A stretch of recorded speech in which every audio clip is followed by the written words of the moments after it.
Here we go, Las Vegas. Season's greetings from downtown Summerlin. This is Nighttime at Noon on Fox Sports Las Vegas. Just a few seconds after noon Pacific time here on this 15th day of December 2025. 10 days till Christmas. We're already into Hanukkah. Happy Hanukkah. And we are coming to you from Studio 31 inside City National Arena. D'uva, Gary Lawless here for a holiday edition and a homecoming edition of Nighttime at Noon. Golden Knights back here in the Silver State after a terrific road trip. 5 games out east, all against the Metro.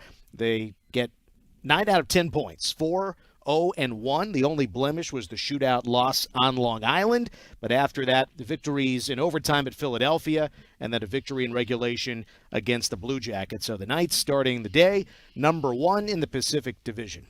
Gary Lawless, season's greetings. Whenever I hear that season's greetings and I equate it to the Golden Knights, I always think season's beatings because they're so good in December. It's true. When I worked in Winnipeg, they used to have this boxing card, and it was kind of semi-pro, kind of tomato canish, kind of the start of Rocky when he's I got you. A lot of spilt beer on the floor, and anyways, the card the week before Christmas was called Season's Beatings. So whenever the Golden Knights go on this December tear, and I hear someone say Season's Greetings, I think Season's Beatings. I'm thinking Mickey Rourke in The Wrestler. That sounds like a great promotion for one of those kinds of things. Well, it has been a hockey success story in the month of December for the Golden Knights. Last year it was 10-2-0, and of course, if you go back prior to the road trip, they started here at home with a victory against Chicago on December 2nd. So they are 5-0-1 here in this month of December. And again, last year, 10-2-0, and that was the third best month in franchise history, excluding the playoffs, of course, but best regular season month. And December throughout franchise history has been a big success. And I wonder, Gary, if you have I've asked a few people this question. You have any thought as to why? Well, I do, because I wrote about it on the road trip, and Braden McNab, who's going to join us later in the show, he's the guy I asked. Yeah. And he just said, he goes, we get to our game. Yeah. He goes, by game 30, you've kind of figured out where you should be. And I would say on the road trip, the team didn't execute offensively as well as maybe it has at other times this season, but it got really good goaltending. Both Schmidt and Hart were excellent on the trip, and they didn't give much up. Against Columbus, there was a little gap in the second period where Hart had to be, out of this world. But other than that, he didn't get tested a lot in the third. They didn't give Columbus very much. Against New Jersey, the first and the third were super clean. Against the Rangers, the first and the third were really clean. And, the Islander game was probably the sloppiest of the trip. And, again, against the Flyers, same thing. They had tons of stretches of hockey where the Flyers just didn't get to generate anything and didn't get a lot of opportunity. So Schmidt was really good when he needed to be that night as well. So, it makes what McNabb sort of said, you go to training camp, you go through all these things, and then you try and build your game, But by game 30, if you don't have a semblance of what you're supposed to be, you're in trouble. Mm-hmm. So we kind of know what the Golden Knights are as currently constructed. Mm-hmm. And the other thing that, there are enough guys in the lineup offensively, like Jack Eichel and Mark Stone were pretty good early in that trip. And then, they got contributions from a lot of places. The power play and the penalty kill were really good. And then in the last game against Columbus, they needed a hero. They needed somebody to put on the Superman cape and step up and and take that game over, and they got it from Mitch Marner. Yeah. Mitch Marner had 3 assists. All primary assists. Including the winner on the McNab play. And that play, I asked Bruce Cassidy about it after the game. And, he said, we need to do, so Marner got the puck sort of top of the circle on our left side of the ice, the penalty box side of the ice, and then he rolled up to the top of the zone and then came down the bench side. And as he was doing that, Braden McNab is over at his point, and he sees what Mitch is doing, and he sees people pulling. Mitch is pulling people to him. McNab slides down wide open. The pass, it's not a miraculous backhand sauce or anything like that. The wizardry in it is, hey, look at me, everybody. And they come to him, and then it's just an easy pass to McNab. And then the finish was, we're going to talk to Braden about that because there was a really interesting conversation in the Golden Knights dressing room after practice on Friday. So we'll talk to Braden about what Theodore had to say about him and how it relates to that goal, which was lights out. Yeah, and by the way, similar, Gary, with the, hey, look, it's me, Mitch Marner setting up Pavel Dorofeyev for that first goal because Mitch has the puck straight on, winds up, looks like he's going to shoot. He's kind of going down the throat of the slot and then passes over to Pavel, and Jet Greaves, the goalie, couldn't get over, and Pavel's shot is too good. We should mention, by the way, Pavel Dorofeyev on the ice for practice today. He did not play in the third period in Columbus. He had scored that power play goal opening minute of the second, continued on to the second period, but did not play in the third. He was on the ice for practice today. A few players had maintenance days: Jack Eichel, Colton Sissons, and Brett Howden. Yeah. So we'll step aside. When we come back, we will have Braden McNab, who is right here in the studio. Amazing. That is television for you folks. We'll step aside. When we return, it is Nighttime at Noon on Fox Sports Las Vegas.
10 after the hour. Welcome back to Nighttime at Noon on this 15th day of December 2025, 10 days from Christmas. D'uva and Gary Lawless here on Nighttime at Noon. The Henderson Silver Knights are hosting their 5th annual Lucky Launch tomorrow, December 16th. Silver Knights taking on the San Diego Gulls.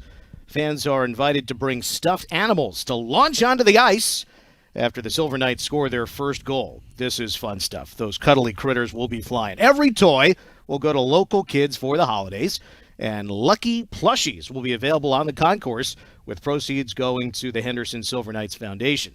If you show up early, you might even meet Santa Claus. Okay, tickets available now, HendersonSilverKnights.com. That is tomorrow, the Lucky Launch. Silver Knights down in Henderson against the Gulls. Welcome you back inside our studio, D'uva, Gary Lawless, and Golden Knights defenseman Braden McNab. Hi, Braden. Merry Christmas. How are you? Merry Christmas. I'm good, thank you. Well, we were talking about the road trip just before you came on, and it is another good one. You get points, 9 out of 10 on the trip, and another terrific start to the month of December. We were talking about it. Gary had you at his article about the December success in this organization. In your own words, what's the magic ingredient? Yeah, I don't know. It's been a good month for us. I think it's just you hit that 20, 25, 30 game mark, and your game's starting to come around, and your identities comes into play, and everyone's game just kind of gets in sync. And I don't know, maybe that's why I don't have a real true answer for you, but yeah, it's good. Hopefully we can carry it over. Yeah, I think it's a very good answer, and Gary just brought it up a little while ago, especially the veteran teams, where you've kind of mapped out what it takes to win, but each year is a little bit different. You kind of figure that individual, unique nature of a team out, and it takes maybe 30 games. Yeah, definitely. It definitely can. We've always had good training camps and get off to a pretty good start. Bank some points because it's a long year, and there's going to be times where you're going to have tough schedules and might not be able to get the points, so you take them when you can. And I'll just turn that around a little bit. Of course, you've been here from the beginning, but there are always players new to the organization, and this year, whether it's Mitch Marner or Cole Reinhardt or whoever it might be, they're figuring things out. They have to sort of, okay, this is how this organization operates, get to know their teammates and that sort of stuff too. And then to have, 5-game trip out east, there's some team bonding that happens there as well. Yeah, absolutely.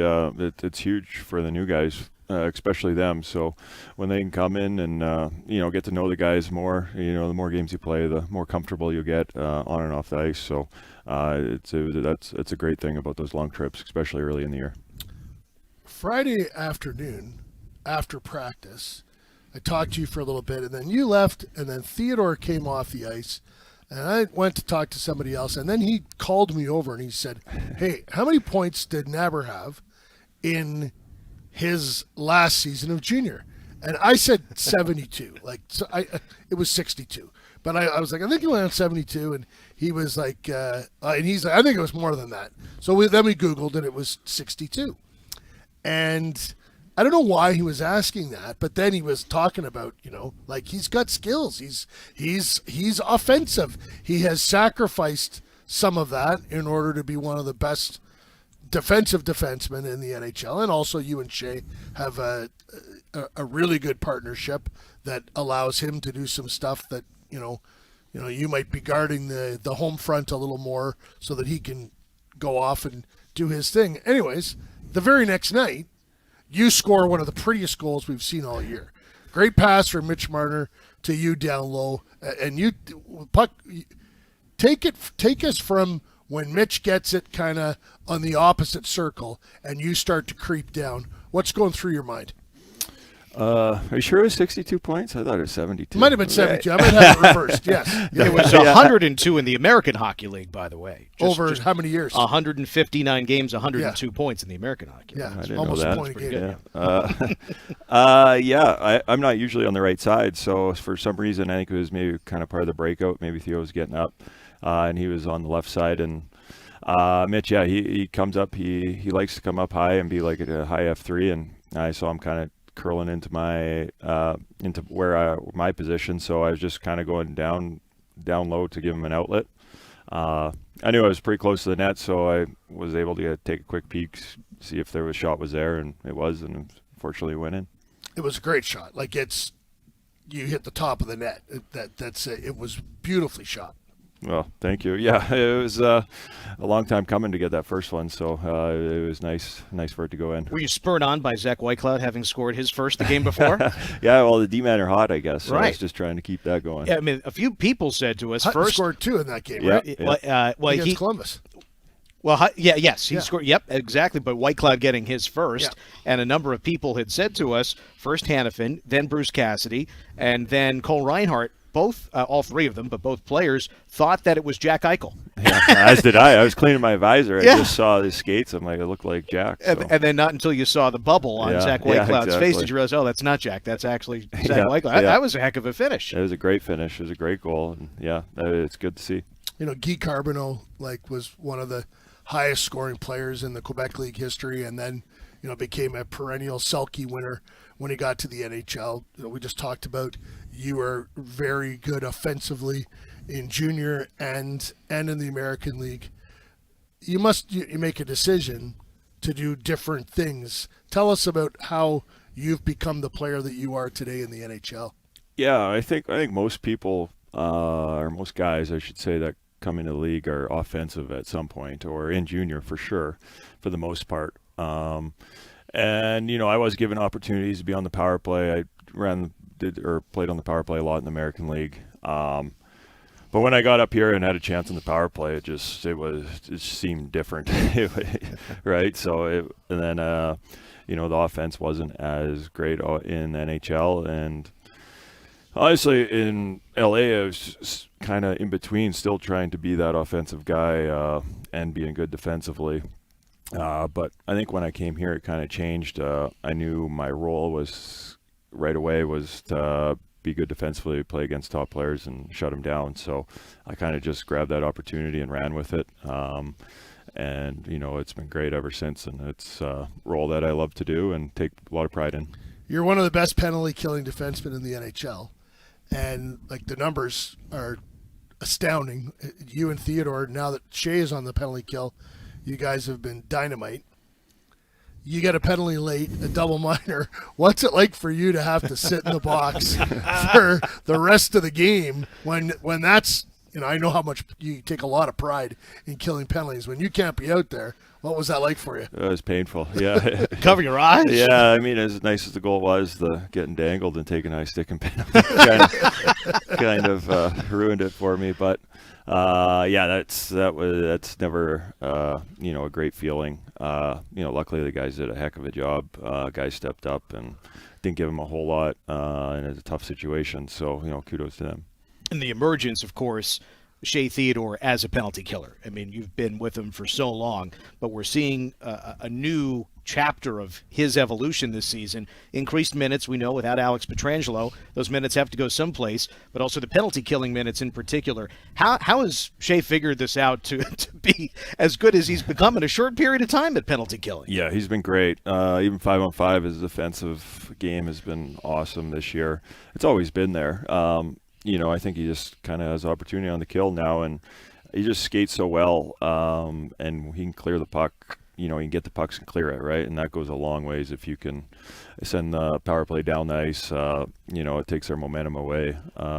He's great. He's been positionally doing really well, and we've been a little bit more aggressive, it feels, this year, and with his skating ability, he can shut down a lot of plays. And to me, I'd be interested in your perspective. It looks like as the success and the confidence built on the penalty killing side of things, then everything else fell into place, and now you're seeing, he's got basically a point per game here over the last month or so, and how much of that might have come from, okay, now I've got the penalty kill building some confidence. Yeah, I think so. I think, and kind of goes with ice time too, playing a little bit more in the game, a little bit more. And the points are coming for him now, which is awesome to see. Just his whole all-around game is coming into form, and it's fun to watch, and it's fun for me to be his partner. Yeah. Real tree or a fake tree? Fake tree, unfortunately. I know. Nabber, the farm boy. I know. Can't believe Yeah. it. Well, it was in my garage. I had to use it. So. When you bought the house? Yeah, no, I bought a fake one a while ago, and maybe next year. Next year we'll probably do real. There you go. What's going on at the McNab house right now? Not a whole lot. Little guy's probably waiting for some lunch, and then he's going to have a nap. And It took me a little too literally. I meant right, not right now. Well, yeah. I mean, this poor question. I mean, as part of the Christmas season, what's it like? Yeah. It's great. I got my family coming. My sister has 3 boys, 7, 5, and 3, I think. My. So, yeah, she'll be a loud but fun household. Awesome. Yeah. Are your mom and dad coming? Yeah, the whole crew. Mom, 2 sisters and brother. Mom, dad. Yeah. Oh, no kidding. That's Yeah. fantastic. Yeah, it'll be great. And then, so your dad, Kim Davis, who's one of our favorites, on one of the father's trips, the way the seating was arranged on the bus, I sat with your dad for like 3 days and got to know him. A real good hockey player himself, played in the Western Hockey League a little bit, and just a great guy. He'll stick around and then and come on the dad's trip as well. Yeah, he's got a long holiday. He'll be itching to get home after the father's trip. Oh yeah. Yeah. I get what happens on the farm when he's here. There's someone else there doing like I know there's not a ton to do in the winter except for maintenance, but what happens right now? Yeah, like there's not much right now. It's kind of their time off, I would say. But yeah, he is a couple guys helping out throughout the whole year, really. So if anything goes wrong or south, he always has someone he can call and help out. How much time do you spend in the off season doing farm stuff? Not much. No? No. Not as much as you used to. No, not as much as I used to.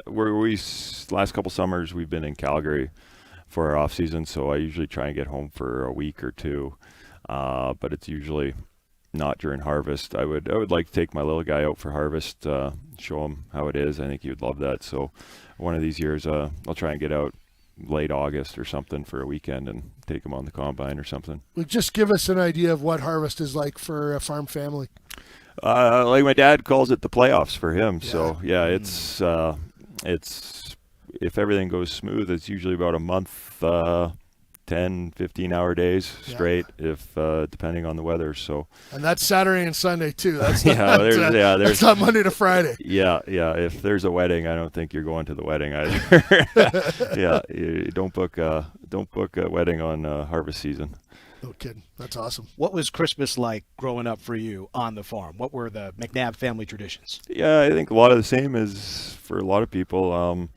We would do the tree, depending on if there's snow, we'd get the snowmobiles out, do some tobogganing. Lots of snow and very cold. So you snow do in Saskatchewan, I don't believe. They're having a real winter right now. The prairies and even Ontario. Like my brother's in my hometown in Peterborough still, and sent me a picture of his backyard today. There's the other day a ton of snow already. Yeah, it's winter. It's real life winter out there. So you dress for the occasion and you enjoy your time inside. Yeah. What things at this time of year? You've got young family. What do you want Christmas time to be like for having kids, right, at Christmas time? Santa Claus, we just talked about Santa Claus is going to be at the Henderson game tomorrow. Yeah. Maybe some traditions you're trying to instill for your family. Yeah, I think it's just the lead up to Christmas. We got the elf on the shelf. He's at a age where he's starting to understand it a little bit. So just building up till the day, right? That's what I remember is always, 10 days before. I just couldn't wait for the 25th, and we'll do presents and all that stuff on the morning, and have a couple nice big meals, and lots of good times and good laughs. There you go. And the Knights, of course, have home games on the 23rd and on the 27th, so there's no Golden Knights travel there before or after Christmas, as there sometimes will be. And we'll wrap it up with a question about what's next from a hockey standpoint. We talked about the terrific start to the month of December. What's next from your point of view, Braden, on what you'd like to see from your team? Just keep building. I don't think our game's perfect right now. It'd be great to play with some leads and, finish out games. It's great to win the close ones because it's going to happen quite a bit. But if we can get some leads and stick with it and build on the leads, I think they'll go a long ways. Yeah. All right. Very good. That is Braden McNab. Braden, thanks so much for coming by. Congrats on that goal. Do you think maybe Colasar will get his first next one? I think so. He's White Cloud, McNab, and Colasar's. That's the next one. It's his turn, yeah. All right. Well, we're looking forward to it. A couple of days against the New Jersey Devils. Braden McNab, our Thanks, guest. guys. All right, that's Braden McNab. We'll step aside when we return. More on Nighttime at Noon on Fox Sports Las Vegas.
Welcome back to Studio 31 inside City National Arena in downtown Summerlin. This is Nighttime at Noon on Fox Sports Las Vegas. It is 29 after the hour. D'uva and Gary Lawless here. Let's tell you about VGK Pay. Golden Knights have launched VGK Pay, presented by America First Credit Union, as a centralized payment system within the official VGK mobile app. VGK Pay is the smart way to pay for concessions and team gear at T-Mobile Arena, at the Arsenal at City National Arena. And, of course, fans are eligible to earn rewards known as Fortress Funds. And season ticket members can easily redeem their discounts when using VGK Pay. The VGK mobile app is available for iOS and Android devices. Find it in the App Store and Google Play stores. VGK Pay, the Knights' way to pay. Back inside the studio, D'uva and Gary Lawless here. Gary, we have some breaking NHL news that is not related to the Golden Knights, but it is significant. Yeah, Kevin Adams has been relieved of the general manager's duties in Buffalo. They had Jarmo Kekalainen in place there, in a senior role. So Terry Pagula has announced he's relieved Kevin Adams of his duties and named Jarmo Kekalainen as general manager of the Buffalo Sabres. And which is not an interim position. That is full-time. Yeah. He's the new GM. Yeah, he's the 10th general manager in Buffalo Sabres history. It does not say interim. He was there as in a senior executive role. I don't believe he was special advisor. I believe he was president of hockey ops, and they have Eric Stahl there, actually, who is special advisor to the GM. So I think Stahl will continue on in that role and probably have increased duties. Jarmo Kekalainen, longtime executive in the NHL, was with the St. Louis Blues under John Davidson and that crew for a long time before moving to Columbus Blue Jackets and running that organization for a bit. So the next thing to keep an eye on is what he does with Lindy Ruff. He's the head coach there. It wouldn't surprise me if he kept Lindy to the end of the season and then made a change in the offseason, and it wouldn't surprise me if he fired him tomorrow if he had someone if he had someone in mind that he thought could do a better job. Jarmo's been there. He knows what's wrong with the team and the organization. Yeah. And I was trying to remember the timing, Gary. Of course, he had been in Columbus, yeah. and just he's been there. It's been a little while. Yeah, it's not like he just got there this season. No, I think he joined them part-time through last year. Yeah, so, yeah. So Terry Pagula bought the Sabres in February of 2011. They've had 5 general managers, 8 head coaches, and 7 captains. And that's the one that is of the great interest to me. Someone was talking about the failure of the Vancouver Canucks to keep Quinn Hughes. You get a franchise player like that, a true number 1 defenseman, a Norris Trophy, perennial Norris Trophy candidate, and you can't retain him. It's a loss that it takes, like, those players just don't come along. And I know that Buffalo has lost Ryan O'Reilly and there's a long list. Reinhart, the player in Sam Reinhart in Florida. Ryan O'Reilly, it goes on and on who they've lost. The biggest loss of all for the Buffalo Sabres since Terry Pagula took over that team is Jack Eichel. The fact that they traded away a franchise number 1 center, a guy who will most likely, in my opinion, be the most important player on the ice for Team USA at the Olympics this year, and almost immediately got to Vegas, took half a season to find his bearings, and then the next season wound it up and finished it with, the team, Mark Stone hoisting the Stanley Cup. That's the kind of failure that you just, frankly, like,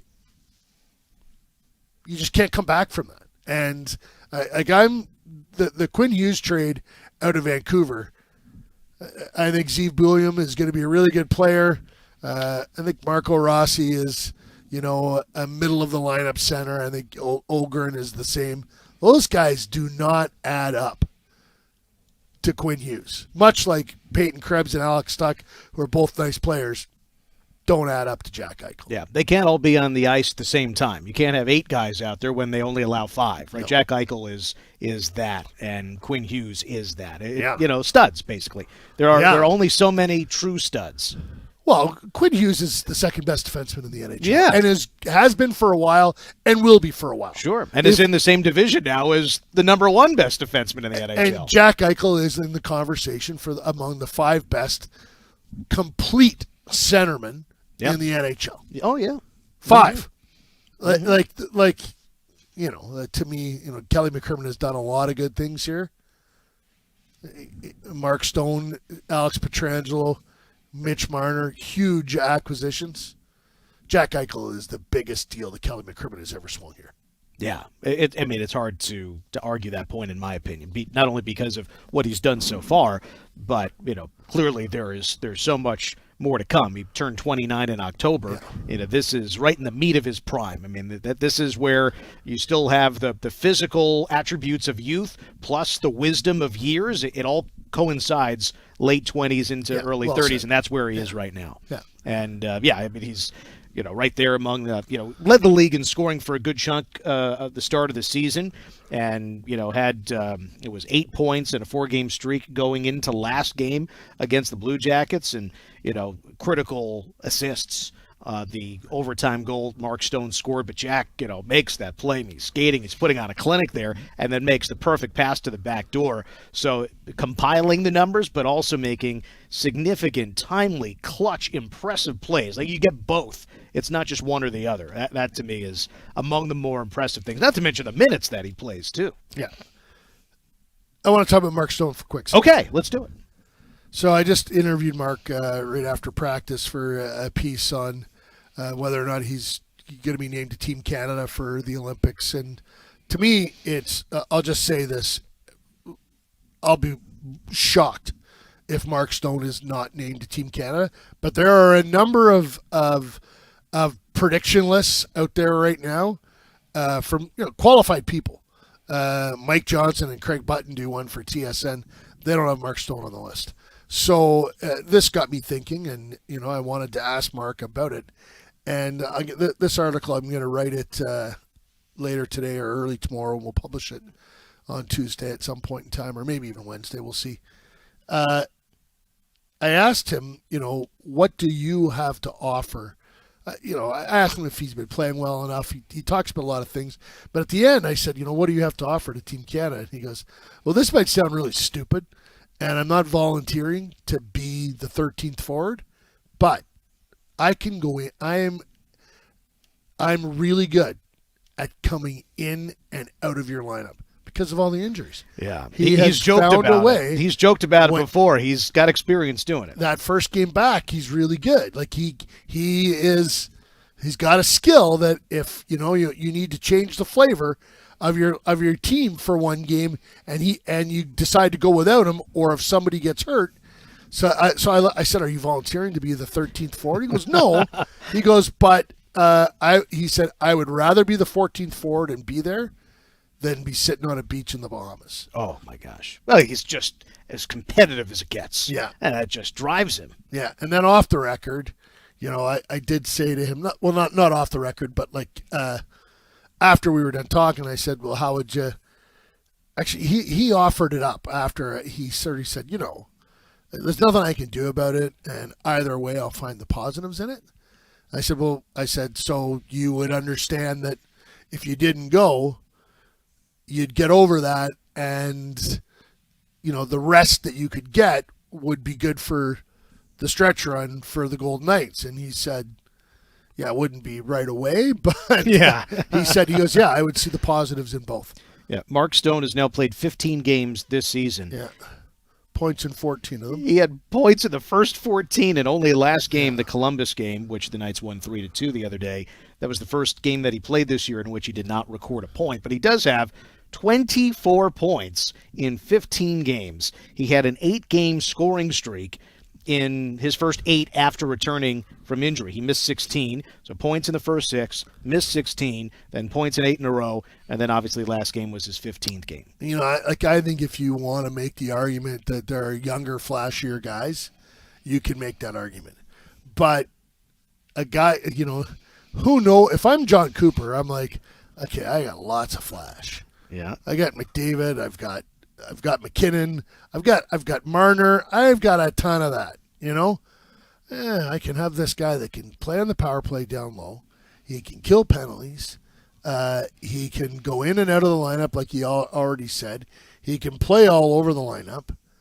Like, there's the utility of Mark Stone is not something that we talk about on a day in and day out basis here in Vegas because, we see him play and, it might not be flashy, but at the end of the night, there's, 1 goal and an assist or 2 assists or 2 goals, like again and again and again. You always see him on the score sheet. And he's a very good penalty killer, great at stripping the puck from people. There's just a whole bunch of things that he does. He's a unicorn in his own way. Yeah, I mean, let's just put it this way. Gary, what do you think about Mark Stone's impact on the team since returning from that absence? Well, right, you tell me the records. right. So they lost to Ottawa, extra time. They lost in regulation to Montreal, but after that, the last 7 games is the 6-0-1. Right? Yeah. That's not a coincidence. Yeah. Well, I started calling him the elixir. Didn't you do something like segments? Yes. You want the segments? Yeah. So the Knights won 5 times in their first 7 games. How many of those games was he in the lineup for? The first 6. First 6. Yeah, okay. and so he missed the 5th win, which was in the 7th game. But yes, they won 5 times in the first 7, and then the Knights won 5 out of 17.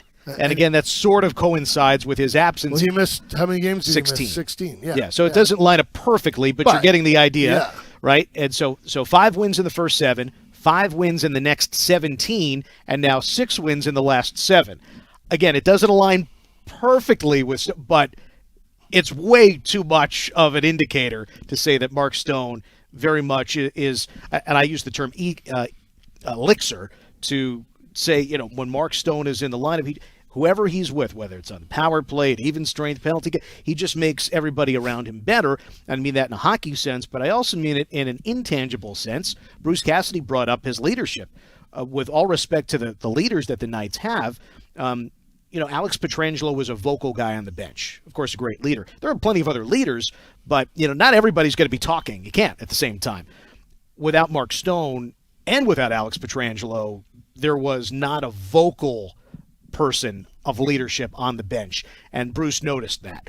So obviously he comes back. There's all the intangibles, there are all the statistics, and when you see him play on a night-to-night basis, it is all the more impressive.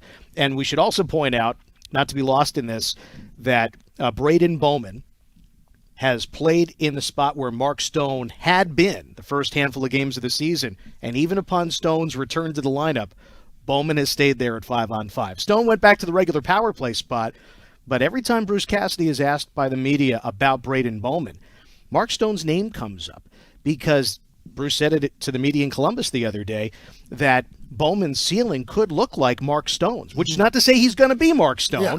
He's 16 games into his NHL career and continues to play very, very well. What a revelation for this organization to have somebody who can step in and have Mark Stone type attributes.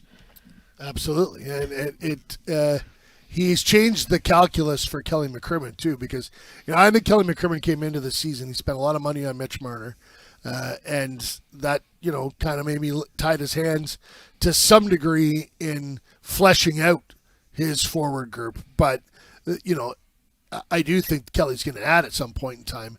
But Bowman changes that to a certain degree. Like, if you thought you needed 2 forwards, maybe now you only need 1. Mm-hmm. So that'll be interesting to see how that unfolds. Let's talk about Mitch Marner for a quick sec before we break. A reporter here from Toronto today to talk to Mitch, and the team doesn't go to Toronto till the new year, but they get to Toronto the second of a back-to-back, so he won't be available. So my guess is the reporter will write something now and then use some of what he got closer to the time as well. I watched the Toronto radio show a couple days ago, and they were talking about how Mitch was not the man in Vegas. And he's not. The man is, depending on the night, Jack Eichel, Tomas Hertl, Mark Stone, Shea Theodore, or Mitch Marner. That's what happens when you're a really deep team that is built to win games and not to win individual awards. Well, Mitch was the man on Saturday night, maybe for the first time in a Golden Knights jersey. And they needed someone to take that game over, and he did. And like Bruce said after the game, we've got to do a better job getting Mitch the puck in situations where he can do his thing, which is kind of roll around in the offensive zone. We saw it to great effect on Saturday night. Yeah, and that's hand in hand with what Braden McNab said to us earlier, what you wrote about the other day. It's now at that stage 30 games into the season. We're going to step aside, but first let's talk about the Locals menu. The Locals menu is something that the Golden Knights have come up with because you, the fans, spoke up and the Knights have listened. The new VGK Locals menu is available now at all the team's home games at T-Mobile Arena. Menu features hot dogs, nachos, water, fountain sodas, pretzels, and popcorn for just $5.50 each. Season ticket members receive an additional 10% off on all concessions. This includes the VGK Locals menu. That's, again, the VGK Locals menu, $5.50 for those items. We'll be back with more in a moment. This is Nighttime at Noon on Fox Sports Las Vegas.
This is Nighttime at Noon on Fox Sports Las Vegas. Dan D'uva, Gary Lawless, and the boss, Bruce Springsteen. It is Santa Claus is coming to town. Those of you listening on Fox Sports Las Vegas, hear the rejoin from the boss. And those of you who are watching and listening on our digital streams, we've got some radio news for you. You really can get the radio, not only today, 98.9 FM, but we have some radio news. We're switching frequencies as of the 18th. It is 98.9 FM, switching to 94.7. And it's not a different radio station. They're just flip-flopping stations. So Fox Sports Las Vegas is moving to 94.7, and the country station, Hank FM, is moving from 94.7 to 98.9. So we believe that this is going to enhance our listener or reach, the range, the coverage, and the quality of the sound. So that starts on the 18th with, of course, all the coverage, the Vegas Golden Knights Insider Show, the game broadcast, and, of course, that is also this program, Nighttime at Noon. That's change starts on the 18th over to 94.7 FM. So those of you listening on the radio just heard Bruce Springsteen. If on the stream you didn't hear it, that's digital copyright laws and everything. But on the radio, we got to hear the boss, and most importantly, Gary got to hear the song. Well, two things. First of all, so you can listen to Dan and I and Ryan and all the gang on Wednesday. When the Golden Knights play the Devils. That'll be the last time you listen to a game on 98.9. Right. After that, the games will be on 94.7. So we'll remind you with social media. But if you get in the car on, when do we play in, when's the next game after? Saturday the 20th. Saturday the 20th. If you get in the car on the 20th and you're listening and you put on 98.9 and you hear country and you're like, where are Dan and Gary? Go over to 94.7, and you'll find us there. Assuming Dan and Gary is not a country duo or something that I'm not aware of. Not that I know of, yes. Yeah. But yeah, so we appreciate that update from our friends over at Lotus. And then part two, Gary, was, again, our radio listeners got to hear a little taste of the boss. So I've had a rule for a long time, going back to my 20s, that I do not get into the Christmas spirit until I have heard Bruce Springsteen singing Santa Claus is Coming to Town. And it has to be on terrestrial radio. Like I had roommates one time, and like I woke up for breakfast one time, and I came down, and they like hit play on the tape recorder, and there was Bruce singing "Santa Claus is Coming to Town," right. And then they're like, "Let's decorate the tree." I'm like, "No, it can't be faked. It's must be spontaneous. Got to be spontaneous." Yeah. So it's got to be on terrestrial radio. So it just was. We just heard it. So I am officially. And this is the perfect time. Like, I don't want to be in the Christmas spirit on December 4th. As a matter of fact, someone said to me in an email, happy holidays. And I'm like, really? That's a good friend of mine. I'm like, really? You're going to diminish the season by starting to say happy holidays on December 3rd? No, it doesn't work. So now it's December 15th. I've heard the boss singing Santa Claus is Coming to Town. I'm going to pick up at the Lawless house. We do our Christmas feast is all seafood. So I'm going to pick that stuff up because of travel and stuff like that this year. We're doing our Vegas Christmas on Thursday night, and then we'll have Christmas with my family up in Canada on Christmas Day. I like it. Yeah. We were very close to getting this spontaneous Springsteen in Columbus. After the game, they played a Springsteen Christmas song, yes, but it was Merry Christmas Baby, not Santa Claus is Coming to Town. Yeah, in a pinch, like if it was the 24th and I hadn't heard Santa Claus is Coming to Town and I heard Merry Christmas Baby, I might bend the rules. Like I do have a family. I do have a daughter and that wants it to be Christmassy around the house. So they've done their part. The house is decorated, tree is up, the baking has started, all that good stuff. By the way, just for the record, this is 50 years since that song was first put out by Springsteen. Wow. 50 years, right around the time of Born to Rhyme. Yeah, did he record that in Asbury Park, down at the CW Post on Long Island? Oh, really? Okay. Mm-hmm. Yep, right. that's the famous version. He's done it many times, yeah, of course. He plays at in Asbury Park, there's like a convention hall or something like that. Sure. And he plays a Christmas concert there. He's also done some often. Recordings in what used to be the Carousel. The Carousel itself isn't there anymore, but he's done videos. So those of you who wanted Springsteen Tunnel of Love Christmas, that's featured in Tunnel of Love, isn't it? I think in the video. I think so. Yeah. There you go. So Yeah, listen, if you want to... It turned into the Springsteen We show can in talk the final Springsteen minutes here of a the little bit. program Yeah, here at for nighttime sure. at noon. But again, one more thing. We talked about radio. Let's also tell you about Nighttime Plus while we have a moment. If you can watch the Golden Knights this season on Nighttime Plus. Not tomorrow's game, because only the pregame will be on Nighttime Plus. Our friends will be covering it on TNT. You see the logo there for those of you watching the stream. But the pregame show, Nighttime Plus, and then the game broadcast on Turner tomorrow. Not tomorrow, but Wednesday against the New Jersey Devils. But Nighttime Plus, available on your smartphone, tablet, computer, or television. Watch the Golden Knights live. Nighttime Plus delivers all locally televised games on Script Sports, as well as bonus content created throughout the season. Download and subscribe now to tune in all season long. Gary and I will have the radio broadcast against the Devils on Wednesday. Darren Millard will have the pregame show at 6:30, but the game television coverage over on Turner. But make sure you get that Nighttime Plus app to get all the coverage for the Scripps broadcasts. And again, we're making that radio switch on the 18th, so Wednesday's game will be on 98.9 FM. Also, 1340 AM. That is not changing. And the streams, if you get it on the NHL app, that's not changing. The TuneIn app, that's not changing. It's just that FM frequency here in the Valley. I was driving around yesterday to make sure the frequency was good.